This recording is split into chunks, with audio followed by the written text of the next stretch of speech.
Assalamualaikum warahmatullahi wabarakatuh. Perkenalkan, saya Vanessa Sylvia Wijaya. Di sini saya akan membahas soal akuntansi keuangan untuk persiapan UTS semester 4. Langsung saja, soal yang pertama.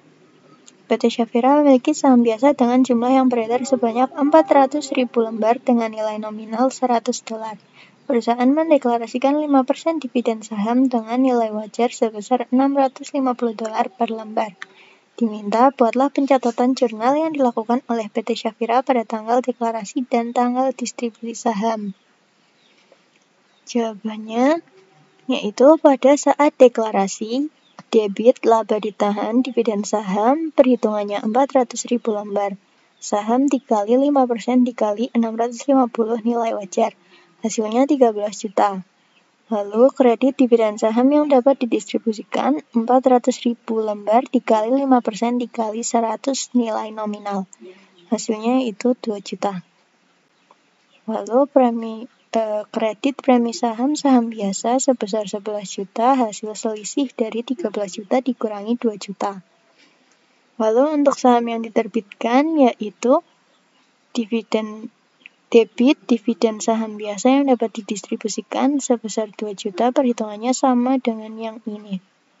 Lalu kredit modal saham biasa sebesar 2 juta. Lalu soal yang kedua, pada tanggal 1 Januari 2022, Andalus Corp mempunyai 480.000 saham biasa yang beredar. Selama tahun 2022, perusahaan melakukan transaksi berikut yang mempunyai pengaruh terhadap akun saham biasa. 1 Februari menerbitkan 120.000 lembar saham biasa, 1 Maret menerbitkan dividen saham 10%, 1 Mei mengakuisisi 100.000 lembar saham Trisuri, 1 Juni menerbitkan pemecahan saham 3 untuk 1, 1 Oktober menerbitkan kembali 60.000 lembar saham Trisuri. Diminta A. Tentukan jumlah rata-rata tertimbang saham yang beredar per 31 Desember 2022. Langsung saja.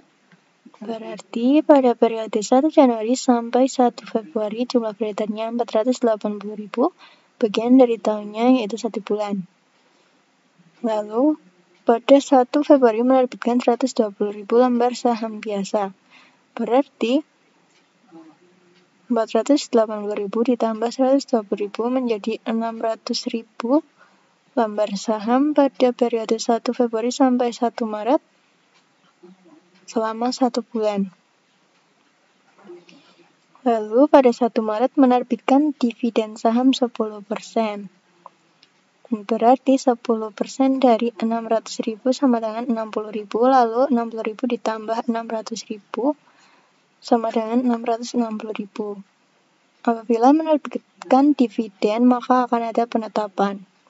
Nah, penetapannya adalah 1,1 diperoleh dari 660.000 dibagi dengan 600.000. Dan penetapannya itu diletakkan di periode atasnya, yaitu periode 1 Januari sampai 1 Maret. Maka 1,1 ada di sini dan di sini. Lalu pada 1 Mei mengakuisisi 100.000 lembar saham Trisuri. Berarti periode 1 Mei sampai 1 Juni berkurang 100.000. 660.000 dikurangi 100.000 yaitu 560.000. Sebagian dari tahunnya 1 bulan. Pada tanggal 1 Juni menerbitkan pemecahan saham 3 untuk 1. Berarti 560.000 dikali 3 menjadi 1.680.000 untuk periode 1 Juni sampai 1 Oktober. Bagian dari tahunnya 4 bulan. Karena 3 untuk 1, maka periode atasnya yaitu 1 Januari sampai 1 Juni ada penetapannya yaitu 3. Karena 3 untuk 1.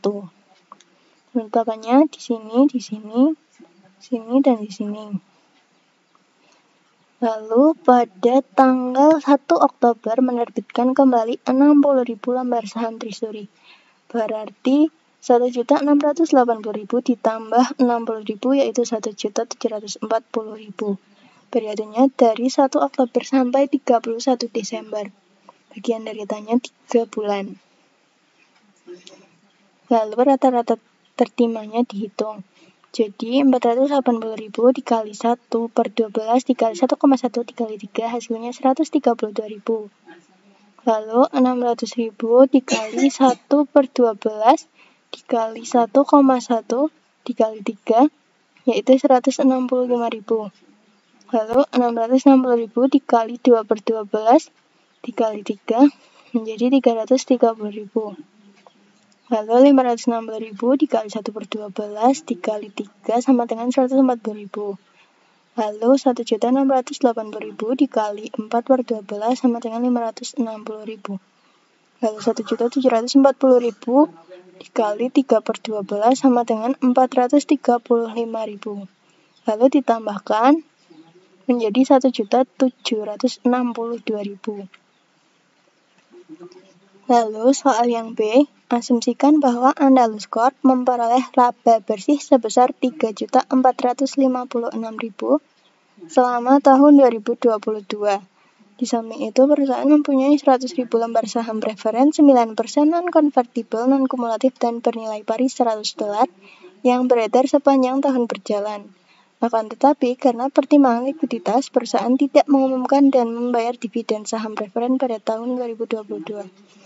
Hitunglah laba per lembar saham untuk tahun 2022 dengan menggunakan jumlah rata-rata tertimbang yang ditentukan pada poin A. Nah, untuk rumus laba per lembar saham atau EPS, yaitu laba bersih dikurangi dividen saham preferen dibagi rata-rata tertimbang. Laba bersihnya 3.456.000 dikurangi dividen saham preferennya 0 karena perusahaan tidak mengumumkan dan membayar dividen saham preferen. Jadi dividen saham preferennya 0. Lalu rata-rata tertimbangnya yang tadi kita hitung 1.762.000. Jadi 3.456.000 dibagi 1.762.000. Hasilnya 1,6. Sekian yang dapat saya sampaikan. Semoga UTS nilainya bagus. Sekian, terima kasih. Wassalamualaikum warahmatullahi wabarakatuh.